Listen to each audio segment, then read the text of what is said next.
Hi there, this is Joe from ShopTo, and once again I'm joined by Dan.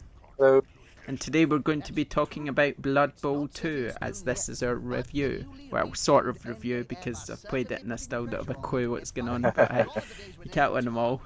So, what do you want to know, Dan? Do you want me to just kind of tell you what oh was... well, start. When I think like a lot of youngsters, the fascination of those little sort of miniatures, especially the Warhammer stuff, isn't it? I think this is all based on. It's Yeah, quite fascinating. It's obviously very expensive stuff, and these sort of games are amazing. Reading all the White Dwarf magazines when you're kids and having all great aspirations to paint them, and nah. never actually bothering doing it. So it's quite cool to see these games actually come into full realization on the consoles now. Yeah. How does it play? Okay, well, first of all, I mean, when I first turned it on and the Games Workshop logo came up, I didn't actually realise it was Games Workshop. So let me just tell you a little story. Okay, when I was younger, my friends were really into Games Workshop. They absolutely loved it, and I despised it, right, so much. They would go in. We would go into town every week, and they would go in the shop, and I would stand outside. I'd refuse to go in that shop. I couldn't stand it. All those people with their wee figures standing around a table, and I was just like, "You saddos." I was just like, You stood outside Games Workshop in Glasgow and you won your full matching tracksuit, yeah? yeah, whatever I was wearing. I refused to go in. I mean, I really like role playing games. I got Dungeons Dragons stuff out when I was growing up, and they were all into that as well. But they loved this Games Workshop stuff, and I was just like, oh Yeah. god, I couldn't stand it. I liked there was this game which they made, but I can't remember what it's called, Hero Quest or something. Well, you had Space Hulk, which was like the proper Warhammer thing. Then there was Space Crusade and Hero Quest, Yeah, which seemed to Hero be kind of Quest. off. Yeah. Well, we played that, so that kind of got me into painting those wee figures, and Right. that I remember sitting there once painting wee figures and listening to Oasis's album for the first time, and it was just everything just came together. It was just amazing. I'll always remember that day sitting in my room doing that. It was amazing. But anyway, that's kind of off the. It's not kind of. It's kind of off topic, but still, it's to do with Games Workshop, and as we found out, Blood Bowl 2 is to do with Games Workshop. And to be honest, it's kind of what you'd expect from Games Workshop. What it is it's like it's basically American football. So I mean, I don't know a lot about American football, so it's hard to explain linebacks and all these type of players they have. But uh, basically, the idea is to basically score a, what did they call it, a try? Or is The that touchdown. rugby? Touchdown. Shows you what I know about American Yeah, that's football. scary. But yeah.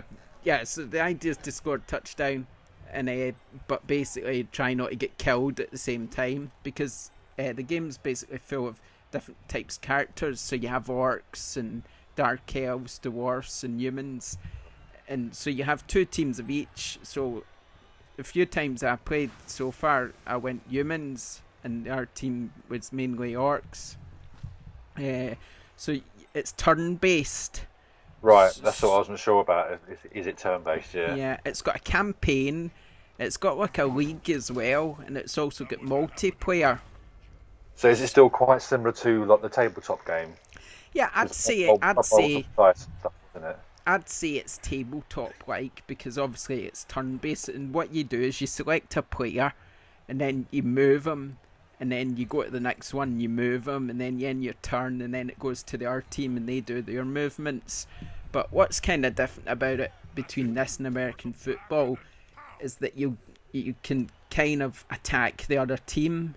So when you try to get the touchdown, you can get your other players and you can kind of knock into the other team and knock them over, or even, because what happens when you get close to them is it rolls dice. I think it's six-sided dice, two double six-sided dice, and it rolls them automatically if you go to charge at the other team, and then it will decide from that roll what happens. So you either knock them out, or you'll knock them over, injure them, and you can even kill them. So it's all down to chance. It's all down to the roll of the dice and how Yeah. sort of certain moves carried out. So it's tactics, but it's also a bit of luck in there as well. I take it. Yeah, I think it's a bit random. It's maybe a bit too random what actually happens. Yeah. If you know what I mean. But it's quite, dare I say it, fun. What? Yeah, it's just, you try to get this touchdown, but it adds a bit, when you try to run past them, they can try and trip you up and stuff. And which is quite funny. Or if you try and run too far, your characters can fall over and drop the ball. Cool. But Right. yeah, but it's quite fun. But I mean, it's very I don't know. It's very basic looking. It's not exactly. It kind of looks kind of like a early PS4, late PS3 game. Well, that's what I was going to ask, because obviously, the fascination for a lot of this stuff was, the artwork on the boxes alone is fantastic for these games. The attention to detail of all the orcs and the humans and all these knights and stuff. So, how does that translate into physical moving characters? Yeah, I've noticed a bit of screen tearing and stuff, and look, when you go up to the other characters to knock them over, whatever, it'll go in slow motion, and you'll see the sort of blood and guts sort of knock them over, sort of. It's still quite violent, isn't Yeah, it? it's very violent, but I mean, Yeah. graphically, it's okay. It's kind of what you'd expect for the type of game it is. I guess it's Right. nothing.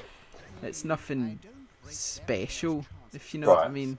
But it's not totally bad. I mean, there's sort of over the top voice acting as well, which is a bit, I don't know. Some people might like it, but it kind of got in my goat a little bit. Got to turn it down. Yeah, I was a bit. So what's the multiplayer like then in this? Well, yeah, well, it's okay. I mean, yeah, I guess it's just kind of the same as like playing offline in it, except I'm playing against people. It's a bit different, isn't it? So Is it online multiplayer? I think, or is it local as well? yeah, they have online and local. Yeah, so Cool. That's good. That's good. so but okay, it's okay. There's like I say, there's multiplayer league options, which Right. kind of gives you something a bit more exciting to play in, and you have your campaign, which kind of, the good thing about the campaign actually that I forgot to mention is it kind of gets you into the game, because obviously if you try and play it without doing that first, it's just what is going on. So it's Do you know quite what I like a mean? handy. It's like a tutorial as much as it is a campaign. Yeah, like, yeah, finish with the road. because I mean, I was a bit like, I don't, because as soon as I started Games Workshop, I was thinking, no, I'm just not going to know what to do. I'm out.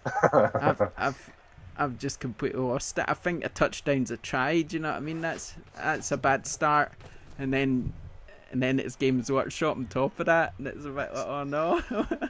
I'm just So what's like when you're playing the game? Is there that you pick your teams and stuff? Do you get any options to expand teams? Is there anything to unlock, or is it just you get? oh a team? yeah, you can buy players, and Oh, cool. So there's something to keep you coming back. for each different sort of for each different position, you can get new players, and also there's leagues, and you can make your own teams and give Cool. them mottos and stuff like that. So yeah, I mean, it's quite deep, but I mean, like I said earlier, like when I was a kid, there's no way I could afford to buy these because just the figures alone and all that was a lot of money. This, you're paying for the game, you get all these, you get all the figures and stuff. Obviously, they're already painted and whatever because it's on TV screen, but so you're not actually having to worry about having a big old bit of space and also finding other people to play with if you're going to sit outside and go streets. no, that's very true.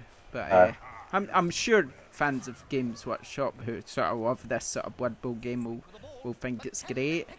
But for me, it's not really for me, to be honest. I mean, it's fun enough, but it's not really something I would probably go back to ever again. So I mean, as a pro though, would you say this is a good game for fans of Yeah, your Warhammer and your tabletop games? Do you think it's a good translation? yeah, good game for fans. Plenty of options, and it is over the top, which some people might like. I mean, as a bad point though, I'd say like it's a bit random, Right. when it comes to dice, and and it does have its problems graphically on occasion with performance. It's a bit of screen tearing I've noticed, and graphically it's not the most great game. But oh well. But it's overall it's okay. It's okay. Cool. Okay, we'll leave it there, I think, because that's a 10-minute review, along with a little story of my childhood as well. Thanks for joining us. If you like our videos, please like and subscribe, and we'll see you next time. Thanks a lot. Bye. Bye.